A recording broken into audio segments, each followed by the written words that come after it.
Vida Vivida de hoje recebe uma das atrizes mais completas do Brasil. Ícone do teatro, cinema e da televisão nos anos 60 e 70, ela nunca deixou de registrar o seu talento. Eu converso agora com a Tereza Amaio. Oi, Tereza, tudo bem? Oi, querida. Que prazer estar aqui com você. Prazer todo meu também. Tereza, vou começar perguntando, Terezinha, Amaio ou Tereza? Como foi essa história do registro? Olha só, eu fui batizada como Tereza. E minha santa padroeira era Santa Teresa de Lisieux, que foi chamada de Terezinha, né? Terezinha. E quando eu fui registrada, aí puseram Terezinha. Mas eu, como sou católica, eu gosto mais de Tereza. Tereza. As pessoas me chamam de Terezinha carinhosamente, aí eu acho lindo, né? La Petite Thérèse, né? La Petite Thérèse, que é a Tereza de Jesus, né? Tereza, você nasceu em Belém do Pará. Sim. Como foi essa vinda ao Rio de Janeiro? Você veio com quem? Que época? Olha, nós viemos para cá, eu vim pequena para cá, minha mãe veio fazer um curso de enfermagem de guerra e ganhou uma viagem prêmio para o Rio de Janeiro para ir para a escola Nanelli. E ela veio e eu fiquei, a mamãe era viúva, eu fiquei pequena, eu e minha irmã ficamos com minha avó e minha tia em Belém do Pará. Meu tio, a família, né? A família era peruana, misturada com acriano, brasileiro, uma confusão louca. Tinha francês também. Francês, meu avô era francês, enfim, eu sou Guichard, eu sou Terezinha Guichard Amaio Brasília, eu sou peruana, francesa, italiana por parte de marido. Pode me chamar de Terezinha, mas me escreva Tereza, eu gosto de Tereza. E a Deia? De onde surgiu essa Deia na sua vida? Deia não existe mais, há muito tempo, desde que eu casei, que foi extirpada do meu nome, Deia, porque quando foram registrar, mas ela é tão engraçadinha, ela é uma deusazinha, vamos botar Deia no nome dela, e deixaram, meu Deus. Então, Tereza, e a viagem, assim, vocês vieram como? De navio? De navio. Como é que foi essa... Olha, a coisa que eu me lembro bem do medo que eu sentia, porque nós viemos durante a guerra e tinham sido colocados a pique alguns navios brasileiros, né? Do Lloyd brasileiro, parece que chamava Lloyd brasileiro. E então nós viemos numa situação difícil, né? Quase final da guerra, da Segunda Guerra. A ordem era, assim que começava a escurecer, apagar tudo, as luzes, o motor do navio ficava desligado para não fazer barulho, para os alemães não verem, algum submarino alemão não botar a pique aquele navio. Não podia acender fósforo, não podia nada, acender luz, nada. Era uma coisa horrível, uma sensação assim, uma coisa de muito medo. Isso aqui ficou guardado em mim. E chegando ao Rio de Janeiro? Foi lindo. Foi bonito? Foi muito bonito. Encontrar minha mãe de volta, minha mãe estava aqui há um ano e tanto. Foi uma coisa bonita. A vida da gente é uma coisa tão bonita. Você passa por momentos difíceis, por momentos tristes, mas que fazem você crescer. Você veio com quantos anos pra cá? Eu vim pequena, com 5 para 6 anos. 5 para 6 anos. Sua mãe já estava aqui? A mãe já estava aqui há um ano e pouco. Dona Carmela. Dona Carmela. Fala um pouco sobre ela. A mamãe era uma pessoa dinâmica, uma pessoa brilhante, uma pessoa muito inteligente, muito preparada. Gostava muito de poesia. Ficou viúva muito cedo. Minha mãe depois casou aqui no Rio de Janeiro com um gaúcho, imagina. E aí ela teve mais 2 filhos. Então, nós somos 4. E uma irmã de criação. E tem outra atriz na família? Alguma outra ou só você mesmo? Tinha, a Márcia. A Márcia era uma vocação. Ela mora nos Estados Unidos há muitos anos, há mais de 18 anos que ela mora lá e casou com um americano, enfim. Ela é artista plástica. Ela trabalhou no teatro também? Trabalhou no teatro comigo. E fez TV educativa também, fez a novela. Família de artistas, né? Então... É verdade.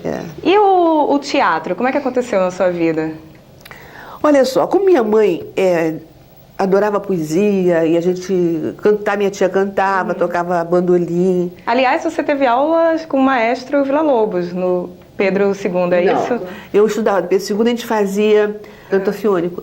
E a nossa professora era ótima. Então, de vez em quando, o maestro Villa-Lobos aparecia lá para assistir às nossas aulas. E nós ficávamos assim... Que maravilha! Emocionada. Eu estudei no Pedro II, faço questão absoluta de dizer isso, Colégio Padrão do Brasil. Foi uma experiência maravilhosa, foi um tempo lindíssimo. E será que foi lá que pintou a vontade de entrar para o teatro? Como é que foi? Eu tinha essa vontade de entrar para o teatro. Foi uma coisa assim... eu dizia poesia, eu sabia dizer poesia, sabia cantar. E aí todo dia eu lia o jornal, né? E vi no jornal um concurso que estava sendo colocado pela companhia Dulcino Odilon, que era uma companhia muito prestigiada, à procura de uma jovem atriz, uma atriz para fazer o papel título de uma peça chamada Anita Garibaldi. E aí, a idade mínima era 16 anos, uma coisa assim. Eu peguei e saí do colégio, fui para casa, eu tinha que ir ao dentista, tinha a cidade, peguei o bonde, bonde, naquele tempo tinha bonde, peguei o bonde, fui para a cidade, e disse, eu vou lá me inscrever, se eu sei dizer poesia, coisa de criança, de boba mesmo. Recitava já e aproveitou, né? Fui, me inscrevi, aí me fotografaram aqui, né? E fui embora para casa, não falei nada. Porque não tinha texto, não tinha nada. Não, nada, fui no jornal, você se inscrevia no jornal. E aí que no dia seguinte saiu na primeira página do jornal a minha foto. Olha, foi um escândalo. Eu morri de vergonha, minha mãe ria, porque achava, como você nunca trabalhou, como é que você vai? Mas eu sei dizer poesia. E foi assim. E o teatro profissional? A partir daí você deslanchou? Como é que... Aí eu fiz o curso, fui bem, não ganhei o primeiro lugar porque eu era muito jovem. A minha voz era uma voz muito infantil ainda. Eu li no livro que, inclusive, sua mãe ajudava, né? Você falar da cozinha, de longe, para falar alto o texto. O livro, você está falando do livro. Meu livro vai ser lançado aqui em junho, foi lançado em São Paulo, da coleção Aplauso, que eu acho uma coisa maravilhosa, porque ela resgata a cultura brasileira. Ela traz para a cena, traz de novo para a vida, simbolicamente, uma quantidade infinita de pessoas que deram a sua vida, deram o seu sangue, trabalharam muito, lutaram muito para trazer cultura para o Brasil. E essa coleção está registrando E essa coleção está registrando isso, o nome desses atores muito lindos e esquecidos, né? E voltando ao assunto do teatro, a sua família apoiou? Houve alguma discriminação, assim, na época? Não? No começo eu achava engraçado, mas depois, quando a coisa começou realmente... Eu tive sorte de um autor muito famoso na ocasião, de muita evidência, chamado Pedro Bloch, levar para a Dulcina uma peça chamada Irene, que era a história de uma menina adolescente, que saía de um colégio de freira para morar com a avó. E a avó, viúva, ficou desesperada com aquela menina, não sabia como tratar com aquela garota, boba, criada, fechada, assim, menina que não sabia nada da vida. Então, essa peça, chamada Irene, foi a peça que eu estreiei praticamente em teatro, né? Então, foi um sucesso muito grande, realmente muito grande. E fui com essa peça, eu fui para a Europa. Numa época que para a Europa só pessoas muito ricas iam. Mas essa história da Europa a gente vai saber no próximo bloco. Ótimo. Que agora a gente vai dar um intervalo e o Vida Vivida volta já já. Fica aí.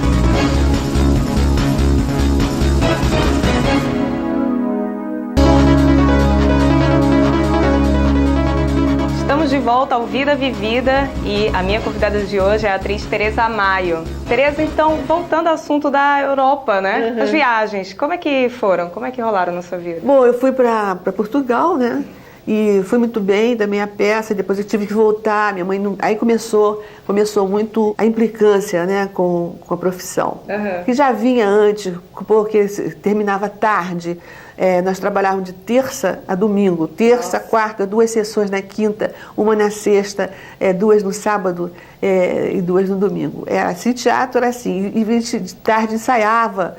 Então a gente vivia do teatro. Eu acho isso deu aos atores uma vida familiar, uma vida de irmandade. Sim, sabe? Entre eles.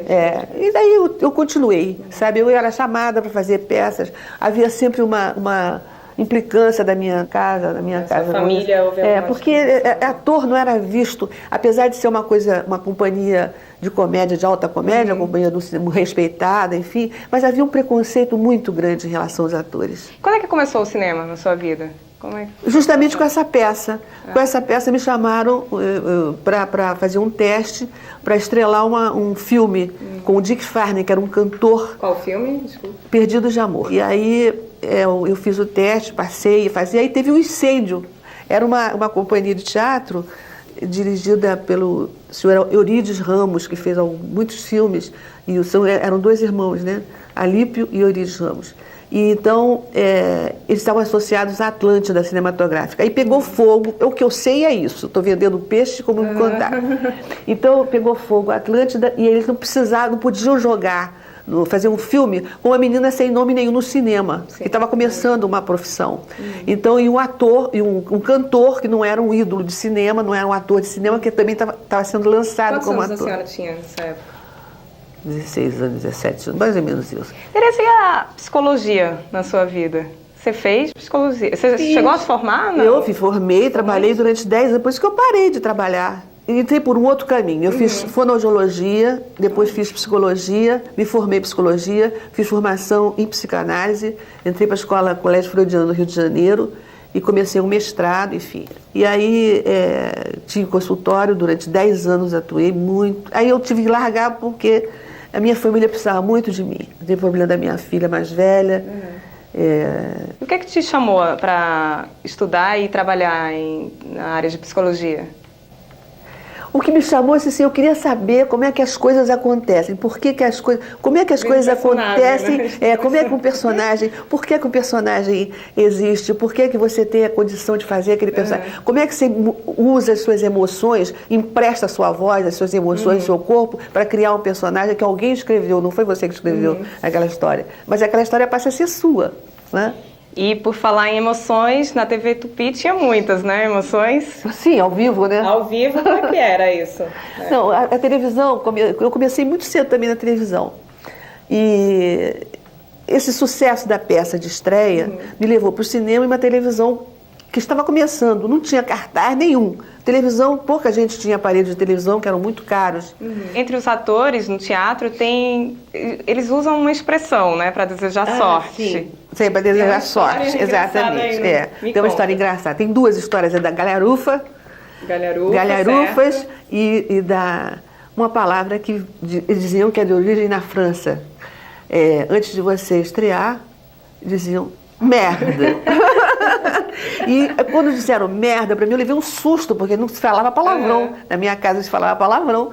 Então eu fiquei muito assustada. Eu disse, não, isso aí é um voto é um desejo que você seja muito feliz, que você saia muito bem. Muito obrigada. Não, você agradece. A gente recebe a palavra, mas não agradece. Tá bom. E aí, outro dia, conversando com o diretor de cinema, eu falei, ele estava dirigindo uma peça no Centro Cultural do Banco do Brasil, e eu falei assim, olha, merda pra você. Merda não, pipoca. Pipoca.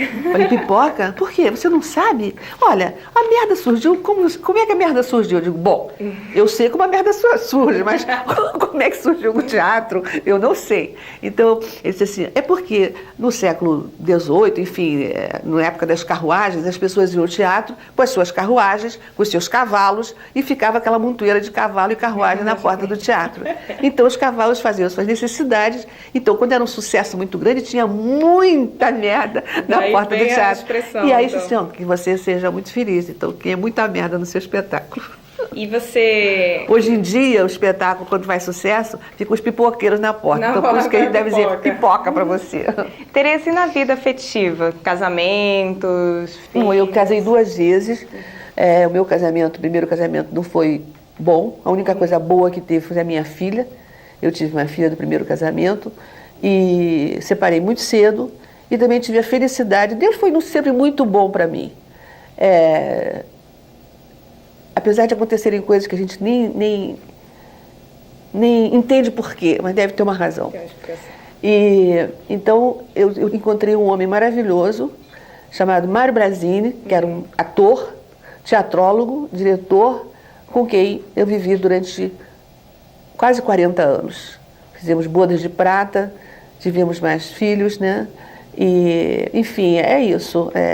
A minha vida afetiva foi assim. Viajaram muito? Viajamos muito, trabalhamos muito, educamos os nossos filhos com o maior carinho, porque a única herança que a gente deixa para o filho é a educação, é a cultura. Quantos filhos você teve? Eu tenho 3 filhos. Eu tenho 2 meninas e um menino. Eu tenho uma menina, tinha uma menina, uma moça, que Deus chamou e levou junto com meu neto e meu genro, são luz, são amor, estão sempre comigo. E para conciliar na época filhos, ensaios de peça? Nós sabemos fazer. Mulher é uma coisa fantástica. Dá um jeitinho. A mulher dá um jeito para tudo. Eu realmente eu tive a ajuda da minha irmã de criação, da minha mãe, enfim, de vez em quando pedia socorro, fica aqui que eu tenho que sair. Mas foram crianças muito tranquilas, né? E que me deram sempre muita alegria. Então eu consegui administrar muito bem a minha casa, com meus filhos e meus amigos, e o meu teatro, minha televisão, e meu cinema, e o rádio, enfim. Chegou a levar o teatro, os ensaios? Sim, elas iam comigo. Elas iam comigo. Por isso que a Márcia acabou estreando, porque ela ficava assistindo, sabia de cor, uma peça que ela acabou fazendo. Tereza, então a gente vai saber mais histórias depois do intervalo. Já já a gente volta com mais Vida Vivida e minha convidada, Tereza Maia.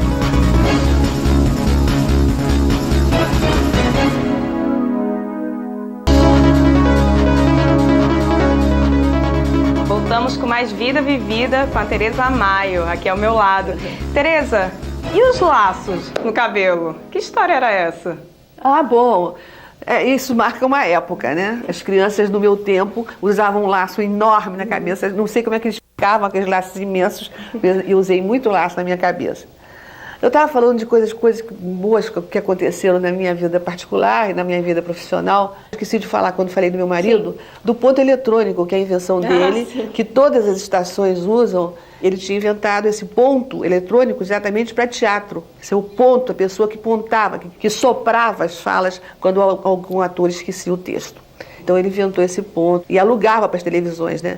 Ele foi registrar e não deixaram registrar, então todo mundo usa o ponto, do meu marido. É a invenção de Mário Brasini. Inclusive eu estou usando agora também, jornalismo a gente usa também para ajudar, né? Aqui na entrevista. E falando da minha carreira, eu gostaria de falar de coisas que eu gostei muito de fazer.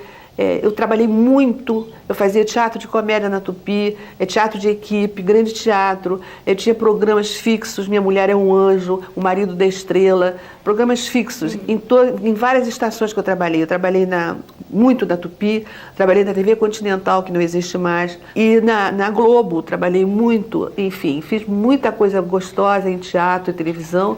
No teatro fiz A Irmã Ladúcia, eu fiz Mulheres Feias, eu fiz Daqui Não Saio, eu fiz muitas peças com Madame Morrinot, que foi uma grande atriz francesa radicada no Brasil e que nos ensinou muito, a mim, a Fernanda e a uma série de atores que trabalharam com ela durante muito tempo, além da Dulcina, né, além de outros atores, outros diretores com quem eu trabalhei. E outros amigos, né, que inclusive você fez muitos. A gente agora vai dar uma paradinha e vai mostrar que alguém está querendo falar com você. Meu Deus do céu, falar da Tereza Maio. Estou encrencada, sabe? Eu sou suspeita, porque Tereza é uma das minhas melhores amigas. E não é de agora, é de há muitos anos atrás. Gosto muito dela, porque Tereza é uma mulher muito inteligente, tem uma cultura enorme e conversar com ela é sempre um prazer. Eu já viajei com a Tereza, fomos para a América juntas, enfim, conheci Tereza na realidade através do marido dela, Mário Brasini, que foi um grande amigo meu. Ele era um ator maravilhoso, um diretor extraordinário e, melhor do que tudo, um autor. Eu espero que ela goste do que eu estou dizendo. Se eu estou omitindo alguma coisa, não zanga comigo. A nossa amizade vai superar tudo. A nossa amizade é inquebrantável, vai durar muitos, muitos anos. Tereza, querida, que você seja muito, muito, muito feliz. Você vê como Deus foi bom para mim? Colocou pessoas lindas no meu caminho. A Eva é uma delas. E como é que foi a participação em Malhação? Como é que foi? Pois é. Olha só, tá recomeçando a minha carreira agora, sempre levada por amigos. A primeira que me chamou foi Maurício Sherman, que é um grande querido amigo com quem eu trabalhei muito na Tupi. Então eu fiz alguns espetáculos do Zorra Total, que é uma coisa engraçada, enfim. E agora me chamaram para fazer Malhação. Eu fiz uma participação engraçada também, um personagem, uma atriz que vivia em Turra brigando com o marido, estava separado, enfim. É uma brincadeirinha que traz os atores mais antigos para trabalhar junto com uma garotada, com pessoas jovens, atores jovens, o futuro elenco da televisão e do teatro brasileiro. E como é que foi essa experiência? Foi muito boa. Troca, você ensinou para foi muito bom. Não, eles que me ensinam. A gente está sempre aprendendo, entendeu? Sim. A gente está sempre aprendendo nessa troca, uma coisa fundamental, o conhecimento do outro. A vida é isso. Você está fazendo uma entrevista muito boa, você é uma pessoa excelente, e a gente está nesse bate-bola, né? Nessa troca. Foi muito bom. Eu reencontrei o Lafayette Galvão e Mário Márcio Bandaro, que é um maravilhoso diretor. E agora eu fui chamada pelo Daniel Filho, da equipe dele, para fazer uma minissérie que vai começar a gravar agora em junho, chamada As Cariocas, baseada no livro do Sérgio Porto. Então, são 10 capítulos, e cada capítulo é uma história completa. E você já sabe quando é que vai ao ar? Eu não sei nada, porque não começamos nem a gravar. Tá. Vamos começar a gravar agora, entre 10 e 15. 5 dias para cada história que vai ser. E é uma alegria muito grande voltar a trabalhar com o Daniel Filho, que é um dos maiores talentos da televisão brasileira, do teatro da televisão brasileira, com quem eu trabalhei muito. Eu fazia da televisão, da TV Rio, e quando ele fez o primeiro programa de televisão, eu estrelava o programa. Éramos todos do Jardim da Infância naquele tempo. Qual era o nome do programa? Teatro Moinho de Ouro. E o que você gosta mais, assim, atuar no cinema, teatro ou na TV? Eu acho teatro uma coisa fundamental. Eu acho que a escola do ator é o teatro. Ou seja, a escola do ator é o público, que está lá ensinando ao ator o que está certo, o que não está errado quando ele faz. Então, aproveitando, você tem alguma mensagem para os jovens atores que estão começando agora? Ah, sim. Sejam curiosos, sejam estudiosos e observem. Observem muito bem, por exemplo, agora tem uma aula, uma lição de teatro dada pela Fernanda Montenegro, nessa novela que estreou agora, Passione. Então a gente tem essa chance, pela televisão, de ver alguns atores maravilhosos dando aulas de interpretação. Tony Ramos também, enfim. Sim. As coisas passam, os momentos passam. Então seja preparado para quando passar o momento você não ficar deprimido. Obrigada, Tereza, sua vinda. Adorei conversar com você. Acho que todo mundo gostou, na verdade. Obrigada. Para mim foi uma alegria muito grande. Eu gosto muito de bater papo, gosto muito de contar como é que foi o nosso percurso, como é que era antigamente. E é isso, o programa Vida Vivida chegou ao fim. Se você quiser rever alguns programas, é só acessar o site www.universidadecomc.edu ou pode falar com a nossa produção, é só enviar um e-mail para tvuniversidadecomc@universidadecomc também.br. Tchau, até o próximo programa Vida Vivida.